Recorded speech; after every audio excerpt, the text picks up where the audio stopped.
Much. Morning, everybody. Thank you so much for coming along and welcome to Figuring Out Phonics. Today we're going to think about what we do to teach our children to learn to read, our earliest readers, how we teach phonics, what we do in schools and how we can help at home.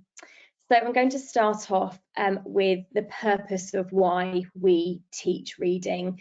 We know that reading is the key to success. We know that reading unlocks unlimited potential in our children. It enables children to access all other subjects and allows children to escape into different magical worlds. That's why reading is so key in schools. That's why schools put so much emphasis on the teaching of reading, because the quicker a child learns to read, as soon as they've learned to read, they then will be able to read to learn, and they'll be able to access anything that you give them. So reading is always the key. The purpose of today is to first of all learn what the reading framework, the most current reading framework, says about phonics and children with SEND. We're going to learn the fundamentals of phonics and find out what your child will learn at school and then how you can help at home. So let's start off with thinking from an SEND perspective through that lens. For some children who have SEND, actually reading might not be an issue anyway, but if it is, then sometimes a little bit of extra support is actually enough for that child. It might be that the school puts in some really regular informal assessment to check where that child is at, what their next steps are, and how we can move them on with their reading journey. That they get put into a small group booster session. That might just be a small group of maybe 3 or 4 children who are having a bit of phonics booster through the day. They might have more review through the day, so they might be seeing that sound more times through the day. We know they need to see it more times for it to go into their orthographic store, which is their long-term memory. And if we do all of these things, they will then keep up with their peers. So for some children, that little extra is enough. We know that the reading framework focuses heavily on all children, including those with SEND. I'm going to read you some quotes from the reading framework now. Literacy is as important for these children as for their peers, and teachers should be ambitious about teaching them to read and write. These children have to navigate the same written language, unlock the same alphabetic code, learn the same skills, and learn and remember the same body of knowledge as their peers. It is a critical skill in helping them prepare for adulthood. Schools are expected to enable access to appropriate phonics instruction for children with complex needs. Under the Equality Act, they're required to make reasonable adjustments to enable pupils with disabilities to have full access to the curriculum and to be able to participate in it. Consensus is growing among academics and teachers that the best reading instruction for children with SEND is systematic synthetic phonics, taught by direct instruction. They can learn to read and write and make progress towards or attain functional literacy.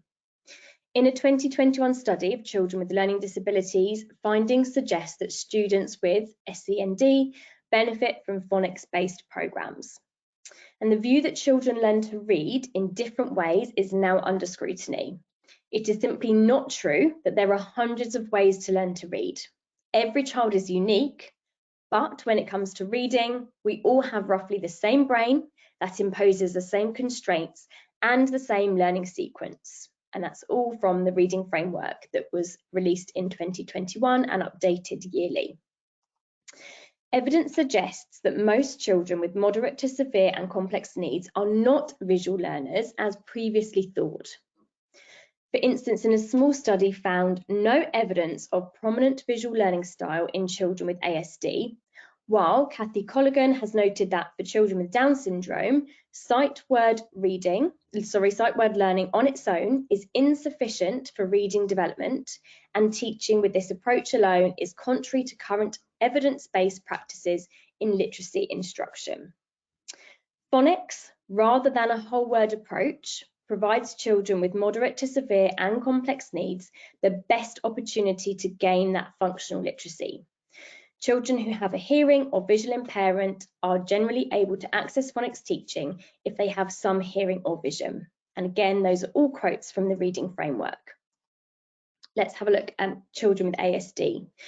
A recent systematic review for children with autism concluded comprehensive instruction that incorporates phonemic awareness, phonics, vocabulary, reading fluency, and reading comprehension is not only appropriate for children with autism, but also effective. Now let's have a look at what Ofsted say. Schools assume, mistakenly, that if pupils are struggling with reading, then phonics has not worked and pupils must need something different. But understanding the alphabetic code, that letters on the page represent the sounds in spoken words, is the basis for successful word reading.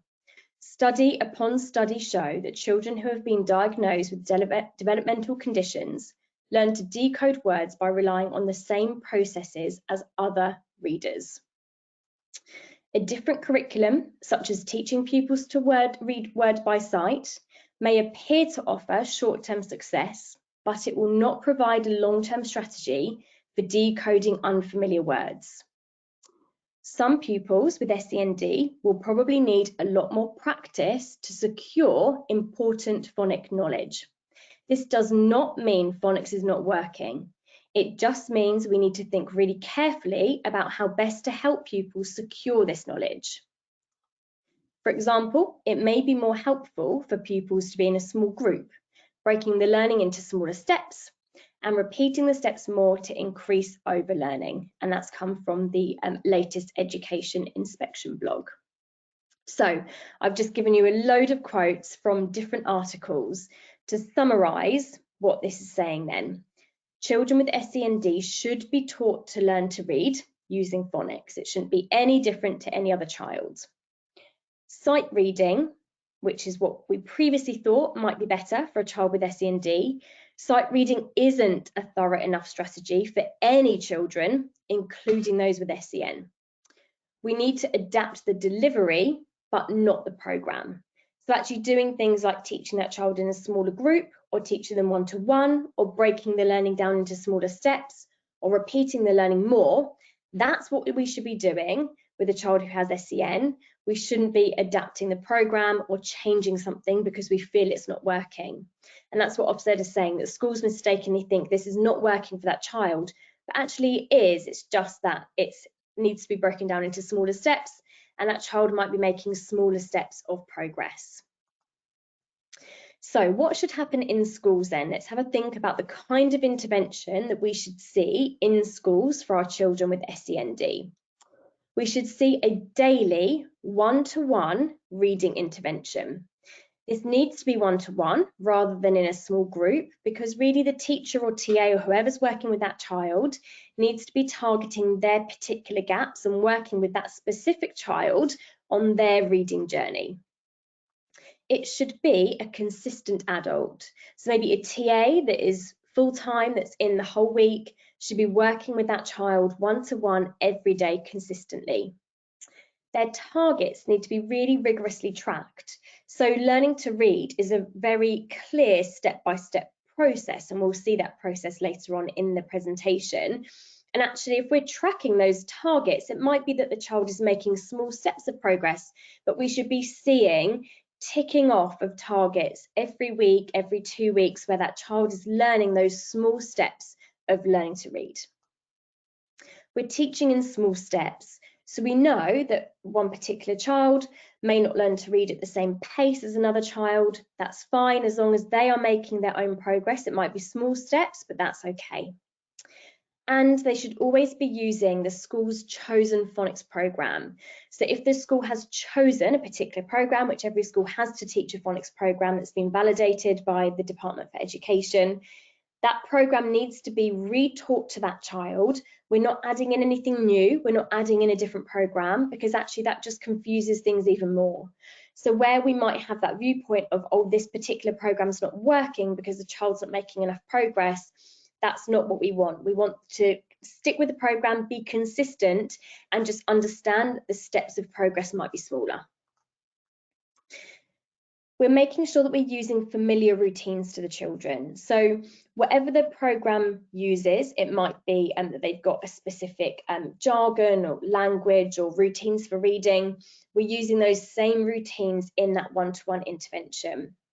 We're making sure that the resources and materials we're using are the same as what the others are having in their whole class phonics or their whole group phonics, that we're limiting distraction. We're not adding in lots of extra resources because that can often distract children.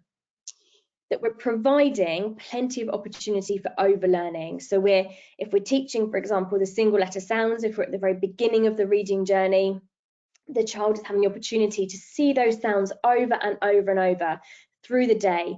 This is your new sound of the day, let's look at it, because we know that the more times they see that sound, the quicker it's going to go into their orthographic store.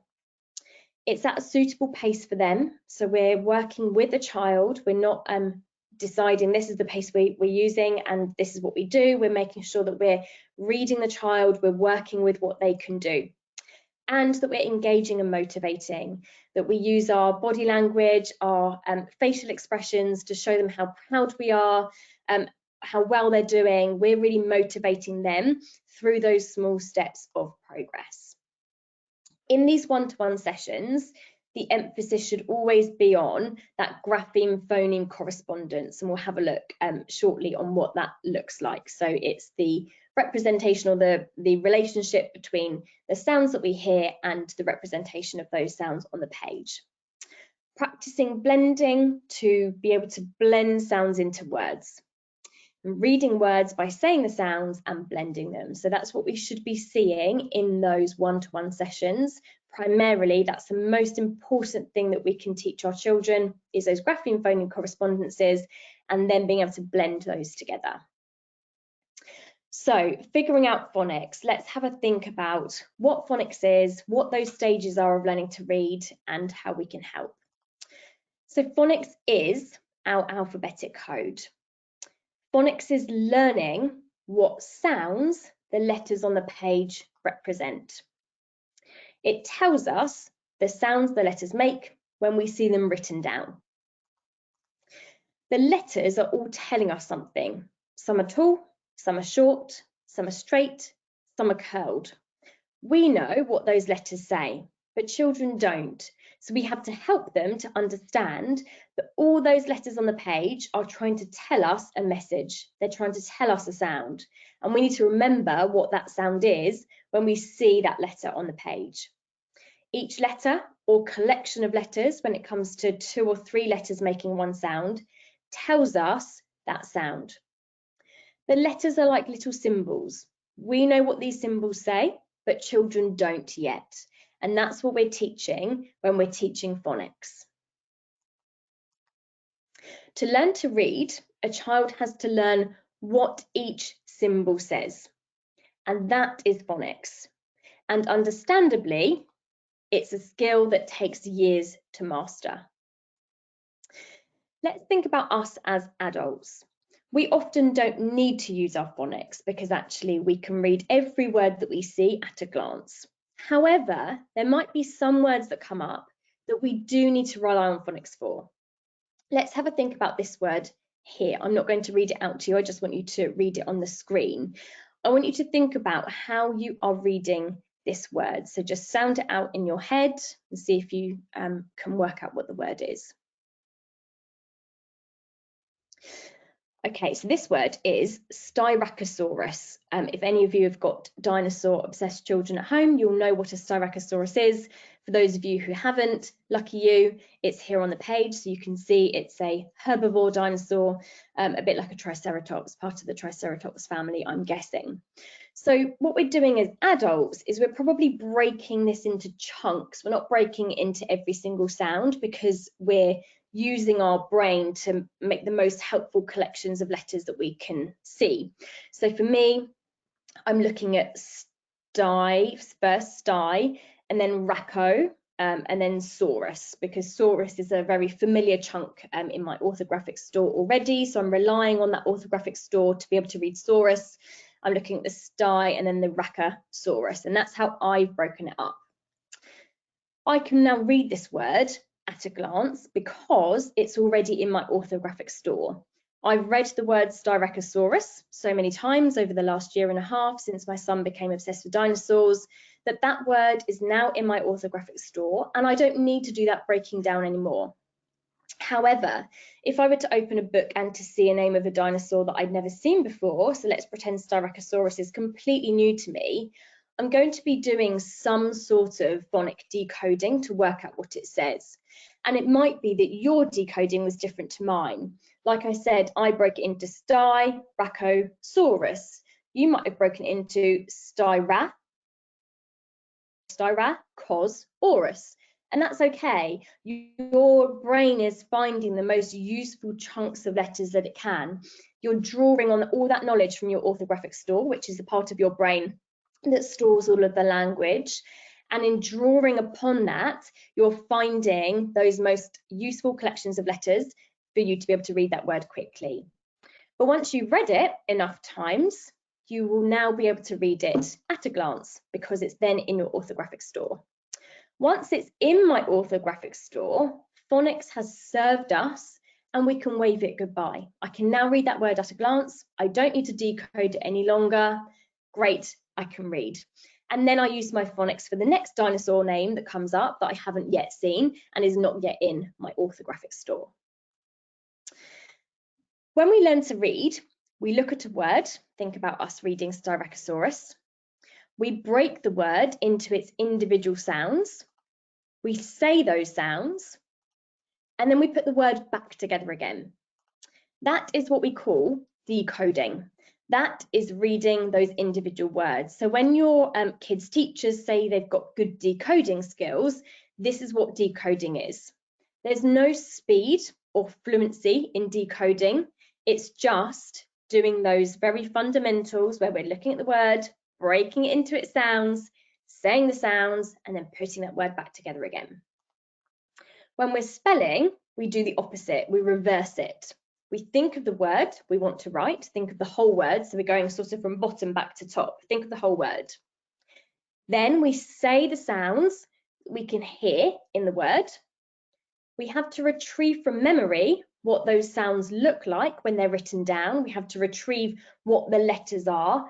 Are they tall? Are they short? Are they curved? Are they straight? And then we write them. And that is what we call encoding. So we've got decoding, which is our learning to read, encoding, which is our learning to spell. Let's have a look at some jargon busting here. So I've already briefly mentioned some of these terms. A phoneme is the smallest unit of sound that you can hear in a word. A phoneme is one unit. So for example, in the word cat, you've got 3 units of sound. You've got k and a and t. Those are 3 separate phonemes. I'm just going to pause there just to double check. You can see my PowerPoint, can't you, that's coming up? Sorry, Camilla, can you just let me know? Because I've just suddenly seen on we can see it. Okay. Yeah. You can see all the text. Just jargon busting and phoneme. Okay, you can. Sorry. On the control panel, all I can see is the front picture, and I suddenly panicked thinking I'm just going through it and you can't see it. You can, it's fine. Thank you. Okay, jumping back in. All right, so phoneme, that smallest unit of sound that you can hear in a word.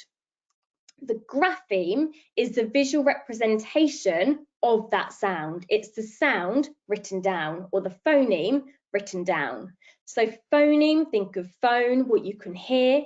Grapheme, think of graph, what you see, the visual representation.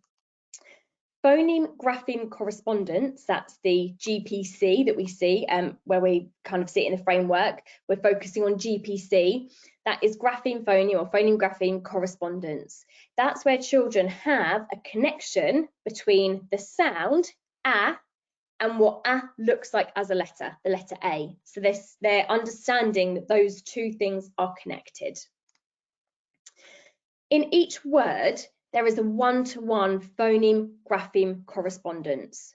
So for each sound that we hear in the word, there is always a grapheme to write it down to see. So for example, in the word dog, we've got 3 phonemes, d, o, g, and we've got 3 graphemes, the letter D, the letter O, the letter G. Those graphemes are the visual representations of the phonemes. Phonics is the link between the phonemes and the graphemes. English is a very complex code. Other languages have a much more simple code. So Spanish, for example, has just one grapheme for each phoneme in the language, with just a few exceptions. So I'm just going to pause and break this down. So in Spanish, they have however many phonemes that are in their words in their language. For each phoneme, there is just one grapheme to represent it. So for example, if you think about the sound E, in Spanish, we would expect one version of that sound E. However, in English, we have a very complex code. We often have a lot of graphemes that go with each phoneme, and that's why it takes our children longer to read and write in English. So let's take that sound E as an example. We have, as an example, E, like in the word green, E, like in the word dream, E, like in the word key, E, like in the word happy, E, like in the word key, as in a harbour key, E, like in me, E, like in Steve, E, like in ceiling, and E, like in chief. Now that E sound comes up in all of those words. E in green, E in dream, E in key, E in happy, E in key, E in me, E in Steve, E in ceiling, E in chief. It's exactly the same sound that comes up in all those different words. However, the way it's visually represented, the grapheme, is different in all of those different words. And that's why it's so hard to learn to read, but particularly to spell in English, because although there are spelling rules, there's nothing really to say why E in green is EE and not EA. It just is. We know it is because we're adults, we've seen that word enough times. But for a child, there is nothing telling them why it's EE and not EA. There's no rule for that one particularly. So for them, they have to learn the words enough, they have to have seen the words enough for them to be in their orthographic store, for them to then be able to spell those words accurately. English is a really complex code. So how do we do this? We teach the most common graphemes first. We teach them explicitly through a phonics lesson, where the child is learning that sound in isolation and then learning to apply that sound into words. However, we can't possibly teach every single grapheme in our whole language because there are like 200 of them. We couldn't teach every single one of those, it would be overwhelming. So for some of the less common graphemes, we do teach them maybe as they come up in words, but that really would be once a child has got through those basic stages of learning to read. Children learning to read and write in English have a harder task than other languages. So a child who's learning to read and write in Spanish has a much easier job than a child learning to read and write in English. In our phonics lessons, we're teaching those most common sounds in isolation. So here you can see a picture of me teaching ow to a group of children. When we see those two letters, they're making one sound, ow. So we're saying that actually when we see those graphemes, they might not just be one letter that's representing the sound. There might be 2 letters, 3 letters. Some even have 4 letters representing one sound. So it's 2 letters making one sound. We then learn to read that sound in words. So once they've learnt ow, they then will learn to read shout, loud, mouth, out, etc., where we see that grapheme in a word. And then they learn to spell those graphemes in words too. So once they've read shout, mouth, out, loud, they then spell that as well. When we have our storybooks, so lots of you I'm sure will have storybooks sent home, these are for practice with known sounds and words. So often phonics programs will be slightly ahead in their phonics lessons, and the children will be practicing the sounds in words they already know, that they know quite well, in their storybooks.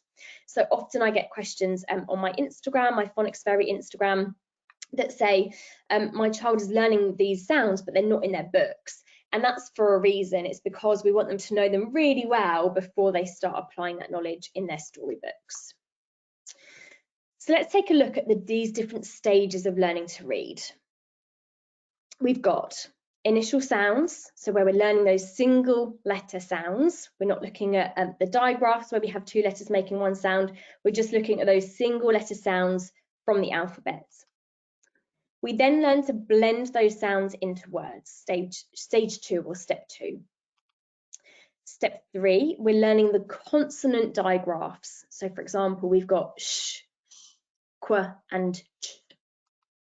Then we read those digraphs in words. We then learn the long vowel digraphs and we read those in words as well. And once we can do that, we work on our fluency and our speed of reading. No matter what phonics program the school teaches, these are the steps of learning to read. So let's first of all have a look at initial sounds or single letter sounds and have a think about how that happens in school. These are the single letter sounds, the letters of the alphabet, if you like. The school might use in their phonics program a hook to help children remember. So for example, you can see on the screen here, we've got on one side of the card, and on the other side, we've got a girl standing next to some mountains. The children learn that on the one side, they say mountain, and on the other side, they say This is a program that uses a picture hook to help. Other programs use maybe a song or an action to help, but often a program will use some sort of hook. So if you would like to help at home, good thing to do is to check what the hook is, how they're helping them to remember those sounds, and which resources they're using as well. This is the letters of the alphabet, except qu, because we never see the letter Q on its own. We always see it with a U, so that then becomes a digraph. So our initial sounds are all those letters of the alphabet, except qu. We pronounce them without the on the end, which we call a schwa. So we say not m. We say s, not s. Let's take a look at these initial sounds, and I'll just pronounce them for you so that you can see. We'll just go across the rows so that you can follow along. So we've got a, b, k, d, e, g, h,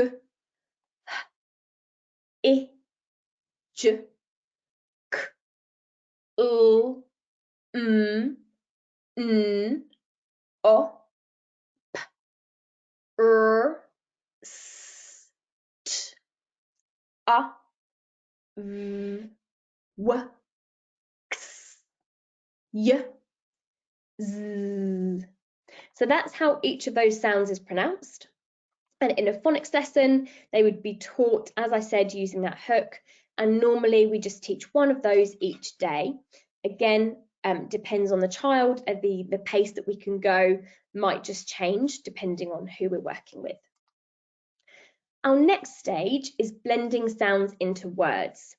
This is hard. Blending is really tricky, and it's often a huge stumbling block for children. Once a child has a handful of single letter sounds, they learn to blend the sounds to read a word.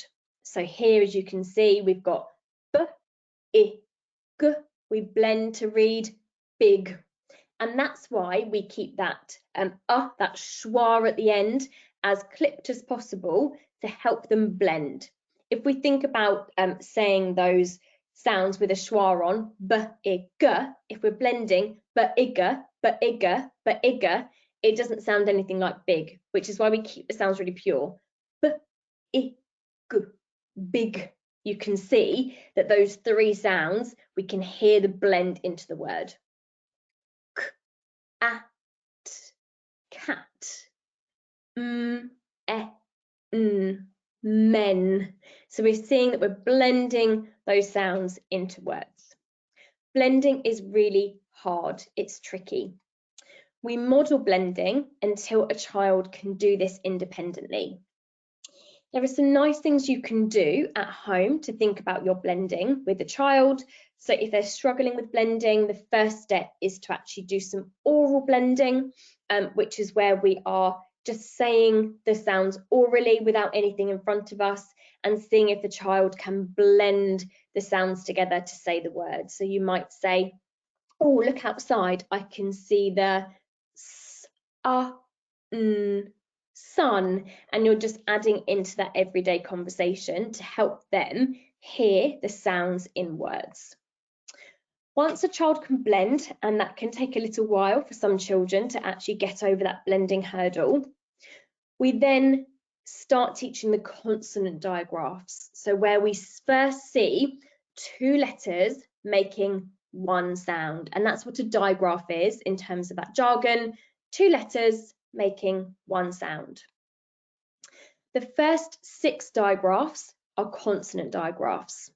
So we've got ch, sh, th, qu, and then we've got 2 extras, like in sing, and unk, like in think. Again, the school might use that hook to help.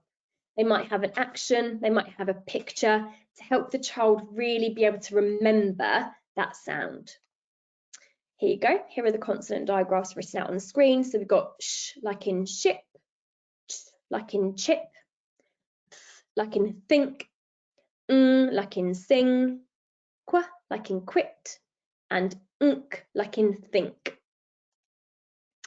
Once the child can read words with the consonant digraphs in, they're then able to move on to the vowel digraphs, the long vowel digraphs.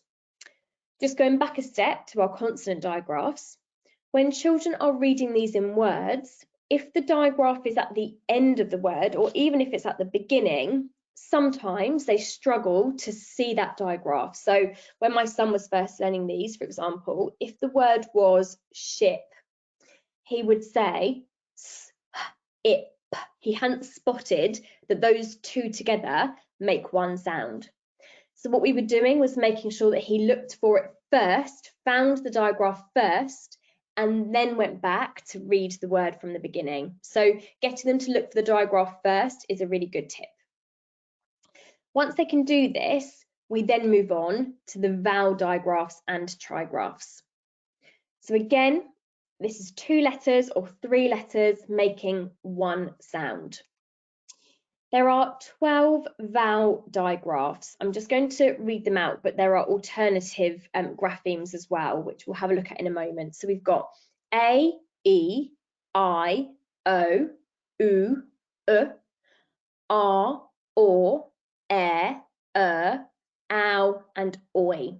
Those are the 12 sounds the children learn, but there are way more graphemes than this because we have 2, 3, 4, sometimes graphemes representing just one sound, like we saw with that example for E. Children learn the letters representing these 12 vowel sounds, and then they learn the alternatives. So they learn that AY in the word play makes the sound A, but also AI makes the sound A in the word snail or rain or tail. So we then learn that we have the same sound but different spelling, and that's called the alternative grapheme. Let's take a look at all of these different vowel digraphs and trigraphs then. I'll go from, again, top row down to the bottom. We've got A like it sounds in play, E like in sleep, I like in light, O like in snow, but it also, this one, makes the sound ow like in cow, U like in zoo, also makes the sound like in cook, R like in car, or like in fork, air like in fair, as in bird, ow like in loud, and oi like in boy. And then if we look at some alternatives, we've got E like in dream, oi like in boil, ow like in cow, or like in straw, like in hurt, like in butter, A like in snail, O like in boat, and U like in stew. We then have what we call split digraphs, and we have some trigraphs here as well. The split digraphs we used to think of as like a magic E or a silent E. Actually, it's not a silent E, it's not magic, it is part of the digraph. It is still two letters making one sound. However, it's been split. So if we think about a word like name, if we didn't have that E on the end, it would say nam. But the E on the end helps the letter A to become the letter A, or to become the sound A. So those are split up. There's still a digraph, but we call them the split digraphs. So if your kids are saying magic E, silent E, and that's maybe something that I remember actually learning that as a kid, the magic E, silent E. It's not magic, it's not silent, it's part of the digraph. It's just that they've been split up and another letter sits in between them.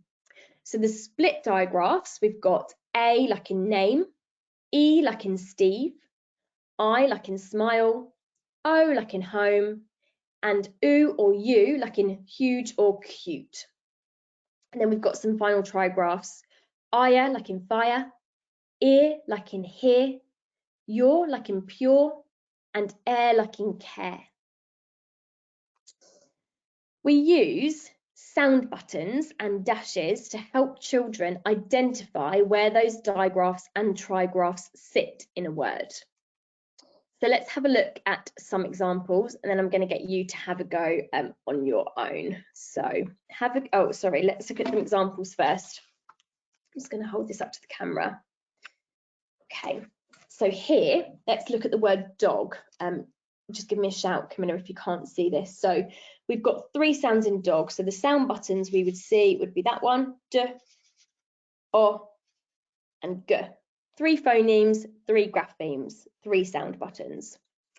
The word ship, we've got a digraph, so we would underline that because we see that underlined, and then we'd see the sound button for I and a sound button for P. The drop, that's four sounds.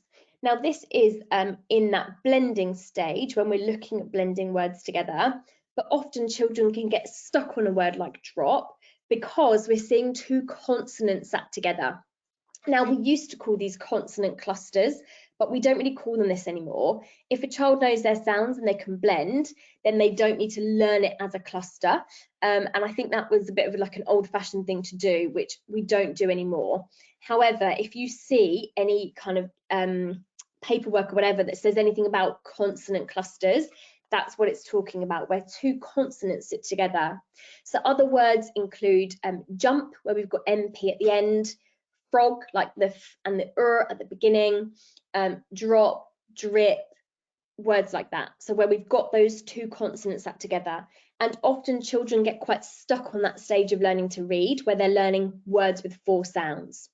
The best thing you can do there is to model how to read that word first, really emphasizing the tricky part of the word, the D, op, drop, and helping the child to see that those two with a blend that we hear when we're reading it. So here we've got four different sounds, D, o, p in drop. Let's have a look at lemon, which is a multi-syllabic word. So we've got two syllables in this word. We've got lem and on, but again, they're all single letter sounds. U, e, o, lemon. We'll take a look at some with some digraphs in now. So here, the word neat, we've got e, t,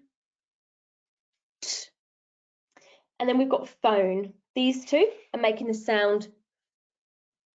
Then we've got O, which is a split digraph, and then there. Okay, so you can see that split there. If we didn't have that one on the end, it would say phon.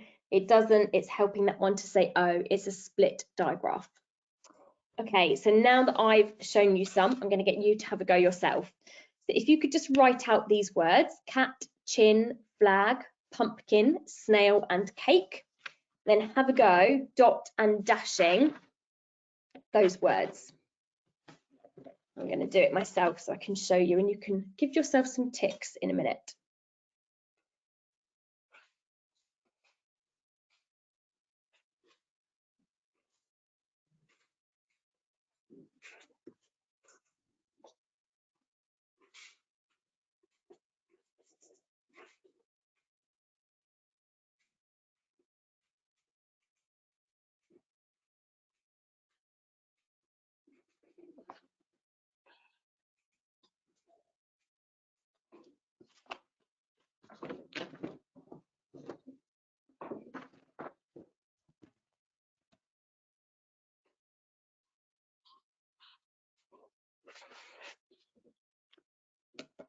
Okay, I'm just going to do my own dot and dashing now, and then we'll mark them together.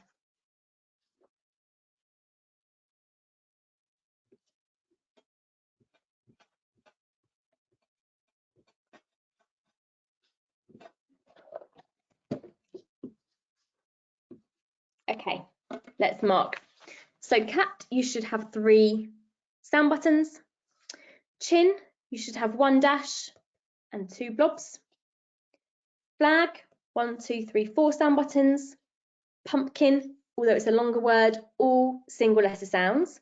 P, a, m, p, k, I, n, pumpkin. Snail, s, n, a is the digraph, all. And then cake, you've got your k, your a, your split a, and your k, k, ache, cake. Fingers crossed you got those right. If you didn't, hopefully that's cleared up and you can understand why those sounds are the way they are. Okay, our final stage then of learning to read is building up speed and fluency.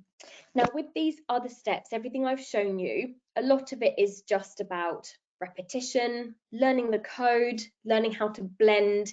They're kind of very secretarial skills, if you like, and they're easily trackable. You've learnt your single letter sounds, great, now we learn to blend. You've learnt to blend, great, now we learn our consonant digraphs. You've learnt your consonant digraphs, great, we learn to read them in words. Now we learn our vowel digraphs, and now we learn to read them in words. So those very small steps of reading can be very easily tracked through.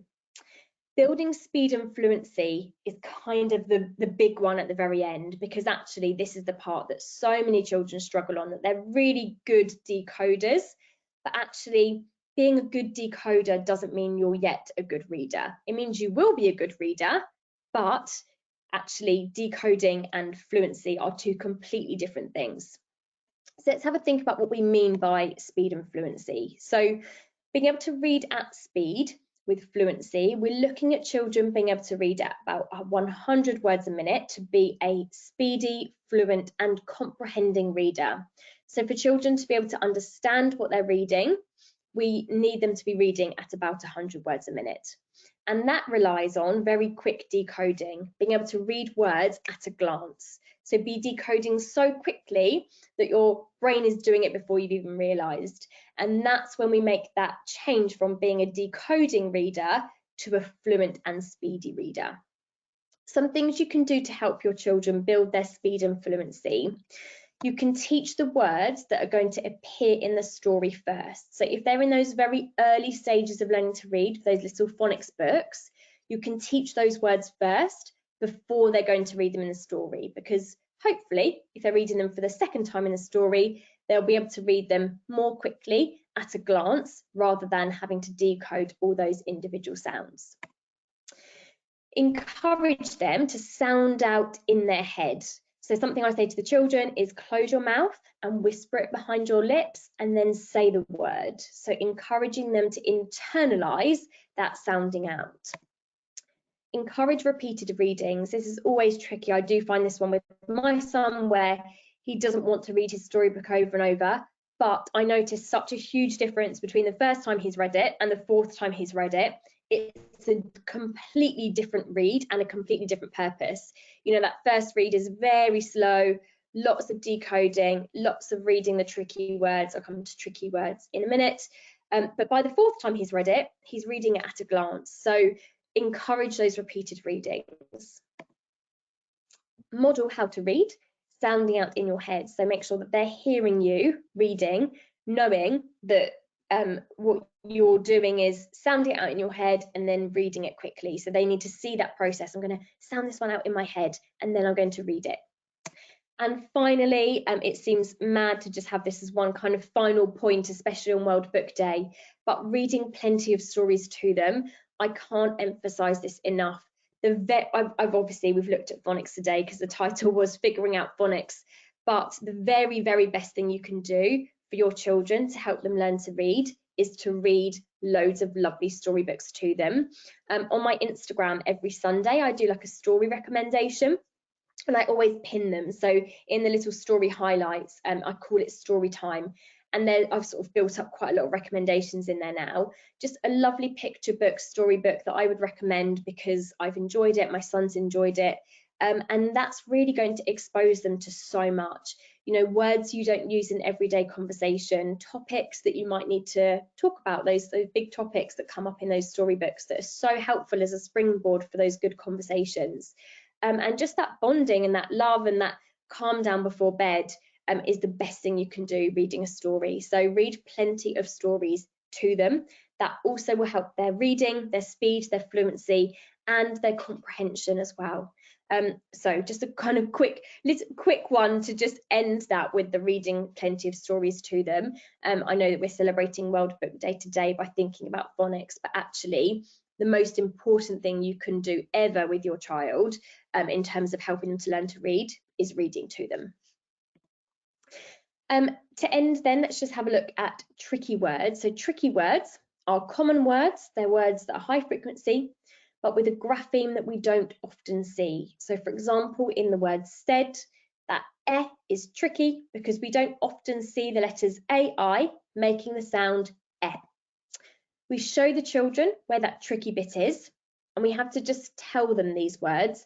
They essentially have to learn to read these words with whole word reading because it's very hard to sound out a tricky word. Explain that in this word, these letters or this letter makes this sound, and that's why it's tricky. But those other bits are okay. So for example, in the word said, this and the d are okay. It's the eh that doesn't look how we expect it to look. We would say the word and ask your child to repeat it. So the little steps here, we'd say this tricky word is said. These letters, pointing to the AI, are making the sound eh. This word is said.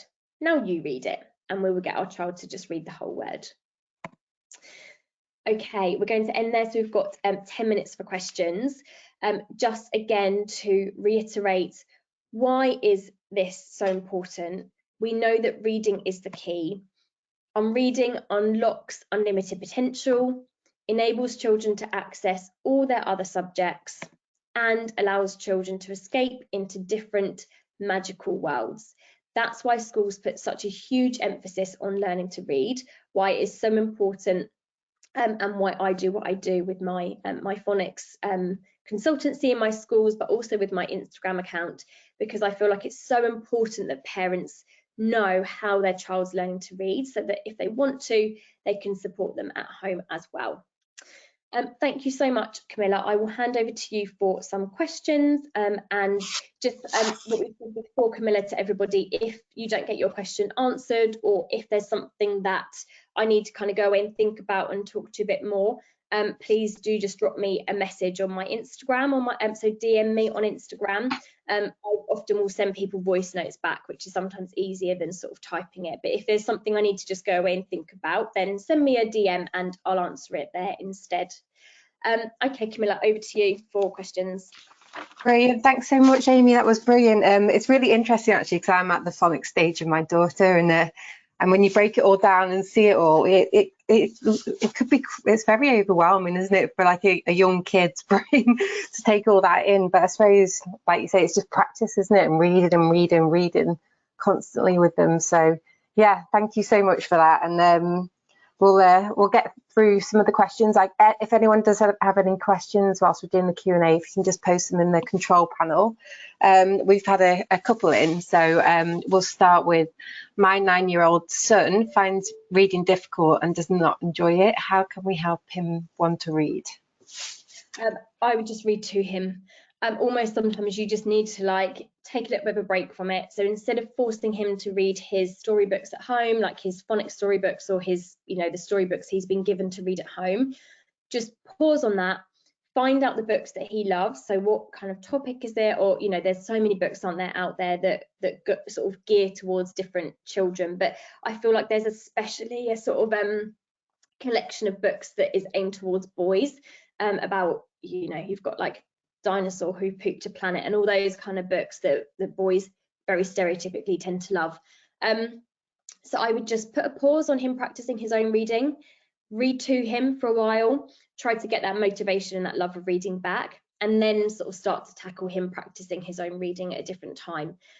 But I think if he's really finding it hard to be motivated to want to read, then the best thing to do is just take a pause and get going with lots of love of reading and really motivate him to want to read.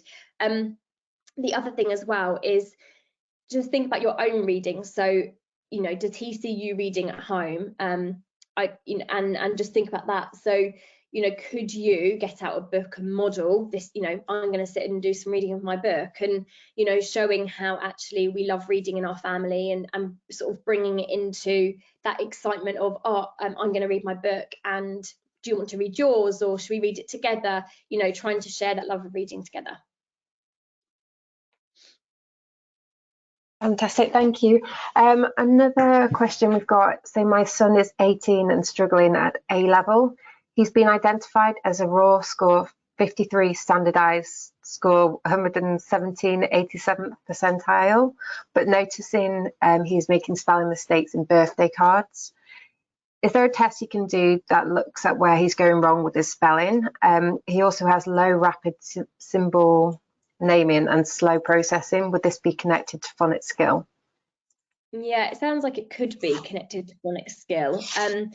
Phonics is the first step for spelling, because so many of our words in English don't follow exactly the rule we want it to. So it might be that he's done, is he relying sort of on his phonics but without thinking about the grapheme choice he's making? I don't know necessarily about a spelling test that you can do to figure out where he's at. With that one, if you can drop me a note on my DM on my Instagram, I can just go away and have a little look for you and come back to you on that and just see. But it does sound, if he has got sort of slower processing and it's that symbol recognition, then of course that is phonics, because phonics is symbol recognition. So, but let me come back to you on the sort of standardized testing for spelling one. Thank you. Someone's asking, is phonics covered in reception, or does it go into year one as well? Yeah, phonics goes all the way from reception, year one and year two. Normally stops kind of at some point in year two for the children.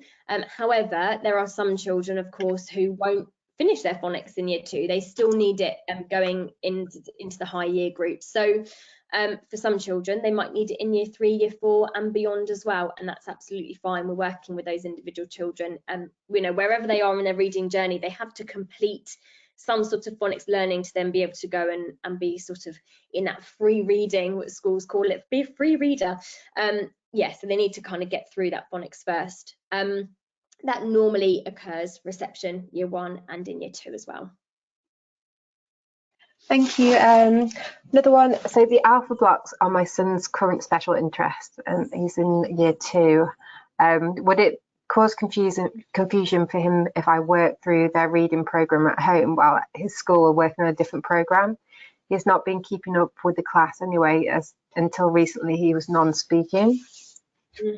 Okay. What I probably would do is talk to the school about what are they doing to help as well. They should be teaching him one-to-one if he's been non-verbal until recently. I like to hope they're doing that. I like to hope they're already teaching him one-to-one. It's hard, isn't it? My general advice is try to go with what the school are doing, because you don't want to kind of you don't want to do a program that is different, because it might confuse. However, if he's got a real special interest in alpha blocks, the only thing I'd say about alpha blocks, and I don't know it very well, but is that when I've sort of seen it, when I've been flicking through TV channels, is they use letter names rather than letter sounds, which I think can be a bit confusing. So for example, when they show the letter T, they say, this is the letter T, it makes the sound T. I just think adding those two different sounds in is confusing for me. I think I've always been very much, let's go to sounds first and then we can sort of tackle letter names at a different point. So maybe just be slightly careful with alpha blocks, but if he really loves it and you feel like he's going to make some progress with it, then maybe talk to the school. Of course, you know, you're his parent as well. It's up to you really what you decide to do. But I'd like to think that the school is helping you with what to do at home so that it replicates what he's doing in school. However, if alpha blocks is really going to motivate him, then probably go for it, I would say. Thank you. Just a couple more. So can you recommend any phonics reading learning books for a pre-verbal autistic 4-year-old? Okay, I wouldn't, so if he's pre-verbal, I wouldn't worry too much about him doing any pre-phonics books. You could do some non-verbal stuff with him in that if he knows sounds and he can blend, but he's just not verbalizing it, what you could do is write out some words and get some picture matching. So you could say, give him a little card with the word on, maybe it's d or good dog, and get him to match it with a picture that you've printed out. That's probably a good pre-verbal activity. Apart from that, I'd say just read to him. That's probably the best thing you can do to sort of help all of those things, you know, to help his language and that development as well.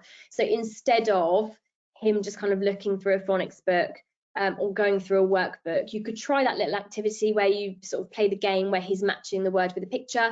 But if he's not at that stage yet and he doesn't know sounds and he can't blend, then I would say just read to him instead.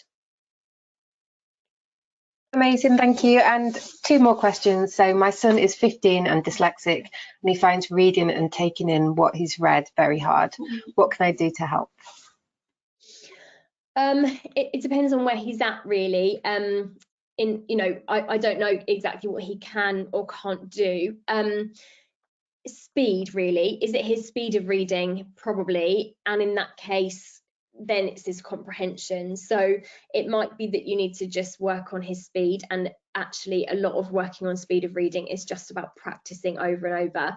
I would say, is he reading texts at his level? Does he maybe need some different texts that are more at his level? We should never have children struggling through books. So if you feel like he's struggling through the books because he's making mistakes, maybe he needs to have an easier text so he is able to access it, therefore able to decode it and blend it, and then can build up some speed with those texts. So I would just maybe look with the school at what texts he's got. If it feels like it's a real struggle, I'd say it's too hard and you need to get something easier for him to build up some confidence, some speed, and therefore some comprehension. Thank you. And last question. So my 7-year-old with SEN struggles with small words but not big words.